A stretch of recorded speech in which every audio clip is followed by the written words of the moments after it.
For today's video, Idol Kabomba, another day, another work serye. Yan. R3 version 1, sunburn problem. So i-repair natin yan. Let's go. Bakalasin na natin sa motor. Yan. So ito yung panel ng R3. Yan. Tinanggalan natin sa motor at yun nga tatanggalin natin at bubuksan. May mga screws sa likuran yan. Siyempre tanggalin mo muna yung kanyang holder. Tapos mga 6 na screws. Buksan na natin at pagkabukas niyan may 2 screws pa tayong makikita. Ito yan, papakita ko yan. Sa 2, yan po yung mga tatanggalin natin para makita natin yung harapan ng panel. Trabaho, mabuting ting, pero kakayanin natin yan mga idol kabomba. Phillips screws nga po pala silang lahat, no? Walang flat screw dyan. Phillips yan. Ayan, alright. Ayan.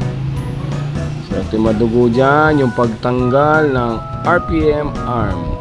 So isang commercial muna, Chris Reyes, ayan, no? Panggulo at Shenji Motovlog, yan. So medyo may inuman na dito kaya magulo siya. At ito na yung pagtanggal ng LCD sa mismong board panel. So ito, ganito ang pagtanggal dyan. Panghina at ano ba tawag ito? Solda pull. Yan. Yan. Para mabawasan yung LED at maging free yung mga arm ng LCD. So madami rin at isa-isa natin ganyan ang gagawin, no? Pabusisi ka nga nila, pero okay yan. Right, okay, ito na tayo, lilinisin natin para matanggal yung mga fingerprint.